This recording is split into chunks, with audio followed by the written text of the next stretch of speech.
Bon, Sébastien, rebonjour. Rebonjour, Denis.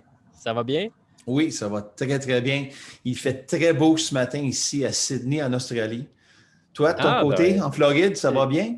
ça va très bien. Je pourrais dire qu'on est gâté aussi côté température. Aujourd'hui, fait peut-être un maximum de 29-30 degrés Celsius. Alors, on ne peut pas se plaindre non plus de notre côté ici dans le sud de la Floride, à Naples. Alors, à tous nos amis qui sont au Canada, aux États-Unis, qui ont beaucoup de neige, c'est temps On de pense à vous. l'hiver. C'est ça, on pense à vous, puis l'été s'en vient. Patientez. Oui, tranquillement, c'est ça. Ben, en fait, donc, commençons dorénavant, là, commençons déjà avec la présentation. Aujourd'hui, on va discuter dans le webinaire là, du sprint d'interopérabilité. Oui, Quelque chose qu'on a sorti Denis là, assez récemment pour aider spécifiquement aussi des startups dans le domaine médical, que ce soit avec des devices médicaux ou aussi des solutions informatiques là, qui se connectent aux hôpitaux, aux cliniques. Alors, on a eu beaucoup de questions là, de jeunes entreprises, des startups dans les derniers mois, puis on s'est dit que ça, c'est le type d'information qui pourrait définitivement aider les entreprises là, qui se posent des questions sur l'interopérabilité HL7. Alors, notre objectif, c'est vraiment d'aider à accélérer justement la dite interopérabilité, un mot qui est tout le temps ce qu'on dit en anglais un tongue twister. C'est définitivement quelque chose qu'on travaille fort depuis plusieurs années chez Characteristics à aider à accélérer cette connexion-là là, de données patients avec les systèmes d'hôpitaux.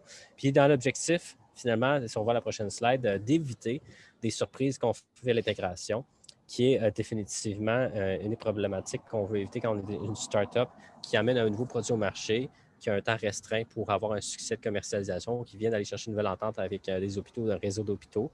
On ne veut pas être pris dans cette dernière étape-là pour amener les données patients aux hôpitaux là, avec notre équipement médical. Alors, voilà ce qu'on va faire aujourd'hui. Notre agenda, rapidement, on va faire une courte introduction de l'équipe et de l'entreprise. On va parler davantage du défi de l'interopérabilité. Et là où on va passer la majeure partie de notre temps, c'est sur les 3 étapes d'évaluation là, de l'état des données. Donc, on va vous aider à identifier dans quel stade vous êtes rendu comme entreprise avec certaines questions. Puis, à la fin de la présentation, l'objectif vraiment, c'est de vous avoir donné des outils, des pistes avec lesquels vous allez pouvoir travailler pour vous équiper davantage puis vous amener au succès là où vous êtes rendu. Donc, à la fin de tout ça, évidemment, là, vous repartirez avec un kit d'outils pratiques pour vous aider. Voilà de mon côté. Alors, Denis, veux-tu nous parler un peu de Charistix? Qui sommes-nous? Caristix est une société de logiciels qui fournit des solutions d'intégration d'appareils et de logiciels à l'industrie de santé. Nous sommes des experts d'HL7, Fire et d'intégration engagés à fournir les meilleurs produits, solutions et services pour optimiser votre temps et surtout votre budget. Voici l'équipe. On a plus d'une décennie d'expérience pratique à l'ensemble de les 5. Comme vous pouvez voir, on a des architectes d'intégration, on a des analystes et aussi on a un évangéliste de solutions. Alors, on a beaucoup d'expérience et on est prêt à vous aider. Charistix est présent dans plus de 100 hôpitaux et de fournisseurs de systèmes d'information santé dans plus de 20 pays, tels que les États-Unis, l'Australie, le Canada et l'Europe. Nos solutions sont indépendantes de moteurs d'intégration et peuvent s'adapter facilement à n'importe quel environnement. Nous nous efforçons de nous adapter aux besoins de clients, du conseil en stratégie d'interopérabilité aux implémentations clés en main. Nous déployons les intégrations dans un environnement de soins rentable et le retour sur votre investissement est souvent atteint à quelques mois. Ici, on a une image qui en dit long sur la problématique à laquelle on s'attaque chez Charistix.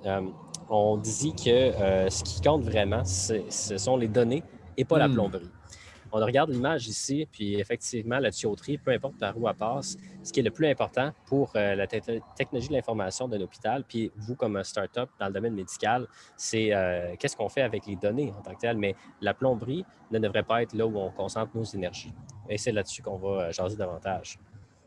Si on va à la prochaine diapositive. Alors, de ce côté-ci, on avait une quote très intéressante de Black Matt Blackman, chair de HL7 Education Advisory Council, qui dit que dans plusieurs hôpitaux, on peut parler de plus de 2000 interfaces qui se connectent aller-retour en échangeant de l'information.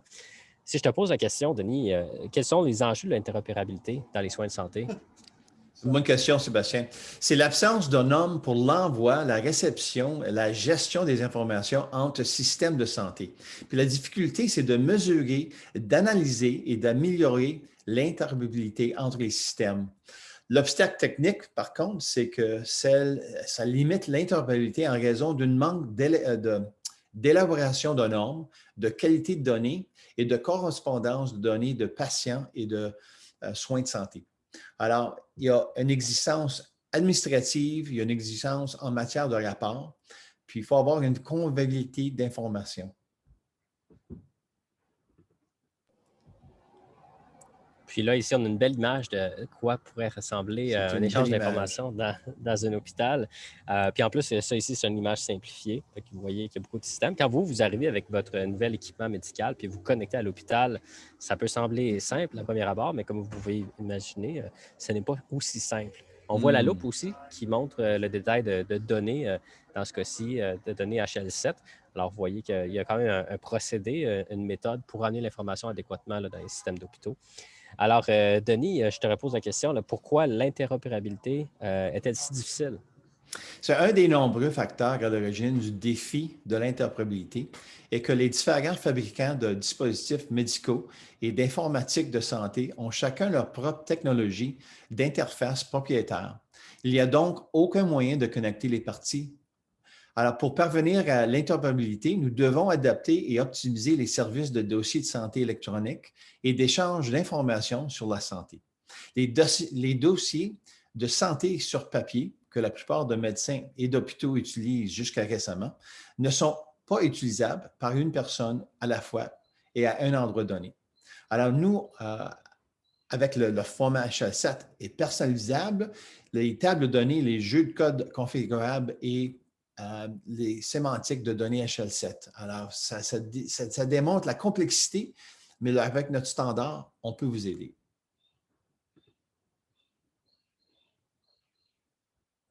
Alors, le défi ici, c'est pour les startups, cela présente souvent des retards de projet. Le temps presse pour les startups de sciences et de la vie en croissance rapide. Alors, on a un format de stratégie pour améliorer l'interopérabilité de soins de santé. Et on a 6 étapes. Les données appartiennent aux patients. Faire des pas de bébé vers l'interopérabilité n'est pas plus une option. La résolution de problèmes de données internes. Travailler avec les fournisseurs et les médecins pour améliorer l'interopérabilité et abandon de contrôle de données. Alors, on cherche à bâtir votre niveau de confiance. Carré6, on a regroupé dans 3 différents éléments les 3 étapes d'évaluation de l'état de données HL7. Alors, comme vous pouvez voir, la première étape, c'est les découvertes. La deuxième étape, c'est le déploiement. Et la troisième étape, c'est l'accélération. Et ce qu'on va tenter de faire, en fait, Denis, là, dans la prochaine section, c'est de vous aider, vous, comme startup, à vous identifier dans une de ces étapes-là. Alors, c'est un bon point. Par la découverte. Oui. Alors, permettez-moi d'entrer plus en détail sur les 3 étapes. Alors, la découverte. L'indicateur de phase de recherche. Alors, il faut se poser des questions. Si je n'ai pas encore terminé une intégration HL7, je suis en période de découverte. Aucun expert en matière en interne.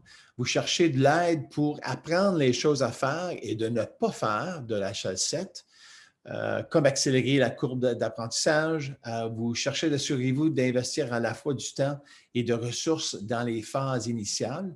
Le coût d'entrée est important, mais une fois que vous connaissez les bases, il est relativement facile d'étendre. Le modèle objet HL7 introduit la complexité pour les messages simples d'une part, mais fournit un modèle unifié pour les messages cliniques complexes. Avoir ou plusieurs experts HL7 V3 dans votre équipe, ils jouent un rôle de catalyseur et de maintiennent le reste de l'équipe sur la bonne voie grâce à un examen par le plaisir à une conception collaborative. Avoir des personnes ou du moins facilement joignables, qui connaissent le V3 et peuvent fournir des conseils aux nouveaux arrivants concernant la décision, des conceptions, de l'outillage, de la conformité en normes, etc., est plus précieux que le montage de la littérature. Des ressources familières avec le flux de travail de santé ainsi que les messageries en général sont en plus. Alors, la boîte à outils, partie 1. On a un questionnaire d'évaluation de la préparation pour vous aider à votre équipe technique, pour aider vos clients. Chrestix a créé un processus d'évaluation et de préparation pour déterminer et identifier les éléments clés suivants de la portée de votre projet. Alors, on cherche à identifier l'étape de préparation et l'objectif du projet, d'évaluer les attentes en matière de résultats et d'identifier les principales préoccupations et fournir des conseils. Afin de définir avec précision votre projet, les informations suivantes sont requises et sont dans aucun ordre de priorité, mais c'est quoi l'organisation cherche à réaliser à gros plan. Source de données, de qui, quelles données, quel format et le volume. C'est quoi la destination des données? Le volume initial de données attendu et la croissance de volume de données au fil de temps. Besoins et options d'évolutivité. Est-ce que ça va être en-premise ou versus cloud? Identifier l'étape de préparation, les attentes du client at large, les exemples de données de test et aussi les bonnes pratiques de contrôle de qualité et continu. Puis là, j'entends les gens, Denis, désolé de t'interrompre, je m'imagine les gens qui essayent furieusement de tout prendre en note, mais en fin de compte, ce qu'on peut dire, c'est que ça, cette information-là, si je suis une start-up qui est au stade de découverte, c'est l'information qu'on peut envoyer donc, dans le document. Donc, prenez pas tout en note, là, mais ce document-là va avoir au complet les informations qui sont nécessaires pour démarrer un projet d'intégration. Alors, je vais juste prendre la note là, pour éviter, il y en a qui stressent à essayer de noter toute l'information. Sébastien, à ton point, on a créé un guide dont on appelle le guide de survie HL7 pour aider à bien comprendre tous les défis, normes et choix que nos clients devaient faire en cours de route, qui va développer vous-même des interfaces. Alors, ce document-là est sur notre site web. J'encourage tous ceux qui sont dans notre webinaire aujourd'hui de faire le download. Mais c'est un bon point. Merci.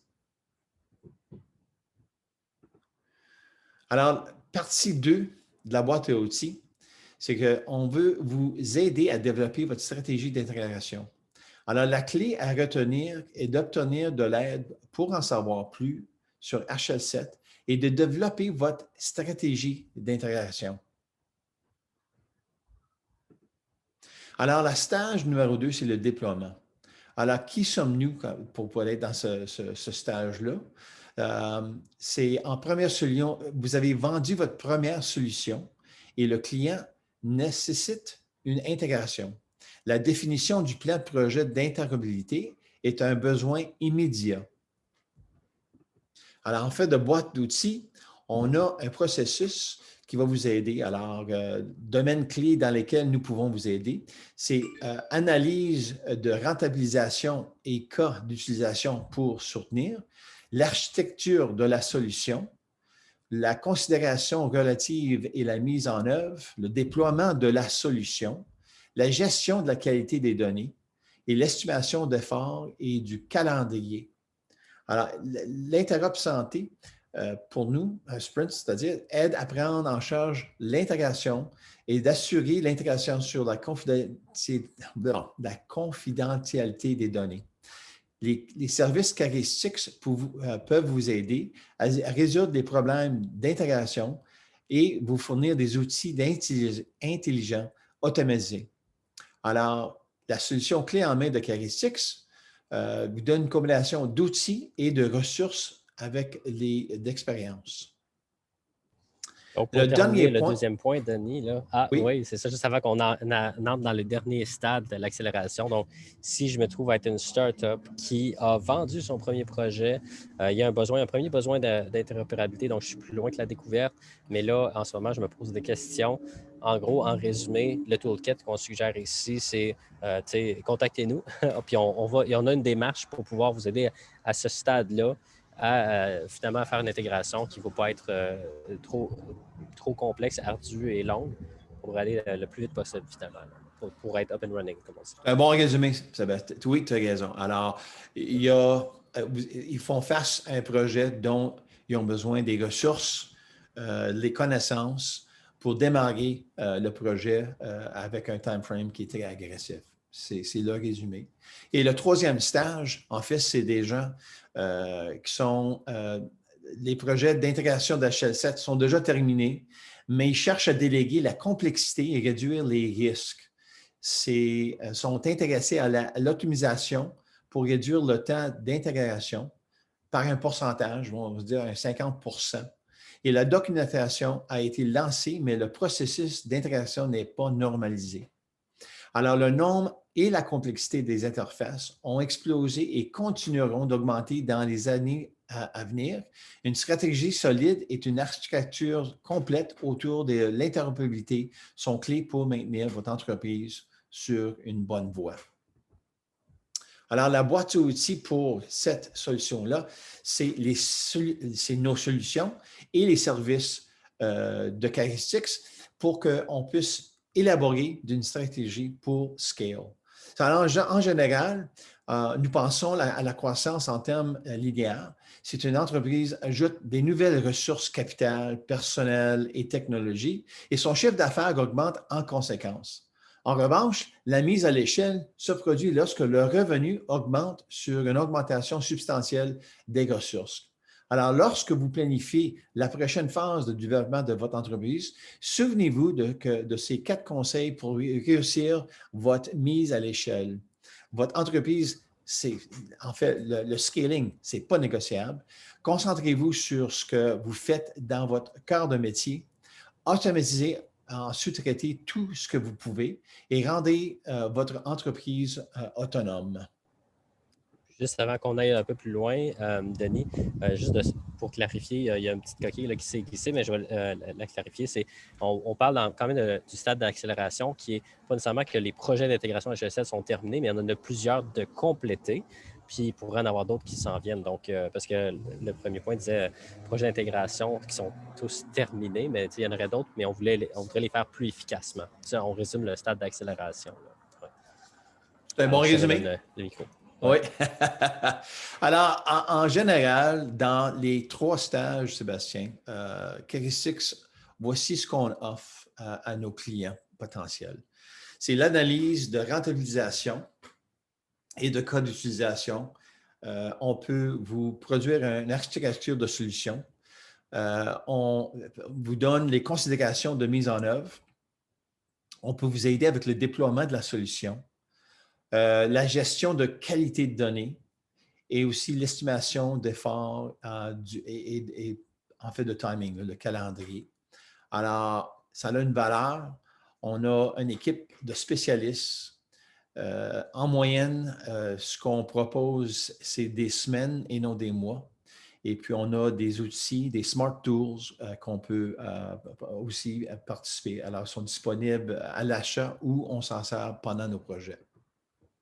Alors, le résultat, Sébastien, c'est que les intégrations d'appareils et de logiciels sont plus rapides et aucune surprise, indépendamment de votre stade de préparation interop.